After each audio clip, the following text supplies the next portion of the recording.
Uncanny X-Men number 192 begins with Colossus on the hunt for Nightcrawler.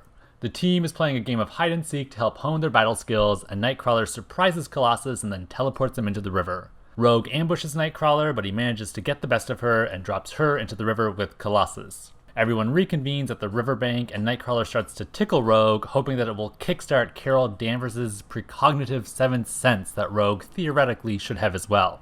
Rogue isn't too happy with the tickling, and when Nightcrawler won't stop, she punches him out. She immediately regrets it and goes to help him, but then he taunts her for a kiss, and she drops him into the river and flies away.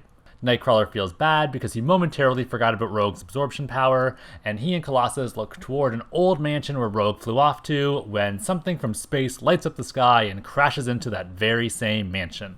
At the airport, the others wait for Kitty and Wolverine to return from Japan. Professor X is taking mental notes of people's thoughts for a lecture that he's giving, and Illyana smuggled in Lockheed without anyone noticing. Rachel is there too, and she has a flashback to the Kate Pryde of her timeline who helped her travel into this reality. She's interrupted by the arrival of Kitty and Wolverine, and Kitty recognizes Rachel from her time spent in Rachel's future. Meanwhile, Colossus and Nightcrawler investigate the mansion. They see a tree and a stag that have been transformed into living circuitry, and they are reminded of their pal Warlock. Rogue is awakened from being knocked out by the space crater, and she is surprised to see Warlock's evil father Magus standing in front of her. He wants her to take him to Warlock, and he tries to assimilate her, but Rogue flies away and manages to break free from his grasp. Colossus and Nightcrawler throw a chimney on him, and Colossus pummels him until Magus recovers and tries to escape with Colossus. Nightcrawler teleports part of the Magus away, and it stuns Magus, and he drops Colossus, and then Rogue goes after him. She hints that Carol's seventh sense is starting to kick in as she dodges Magus' attack, and she flies up to him and kisses him, but the feedback from the absorption throws her from the mansion. Nightcrawler and Colossus check up on her, and they see that she has been temporarily transformed into living circuitry as well. She warns them that Magus is super powerful, and then he appears in the sky and warns them all that if they don't give him Warlock, then he'll destroy all of Earth, and he takes off and sets the mansion on fire.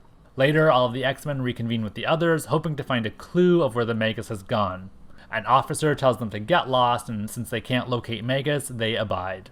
The officer goes back to his car, but it was actually Magus in disguise, and he assimilates the officer. He transforms into human form and leaves in the police cruiser as he hunts for Warlock.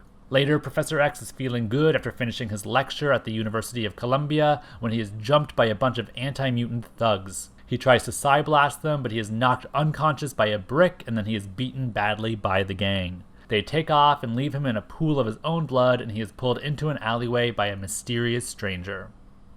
Well, that's it for this issue. It was okay, nothing too special in my books, but stay tuned for my review video where I'll go in depth about what I thought about it all. You can browse around my channel for more spoiler videos like this one, or check out my social media pages where I post random assortment of X-Men related content. Thanks for stopping by and watching this video today, and be sure to come back soon for more Great X-Mentations.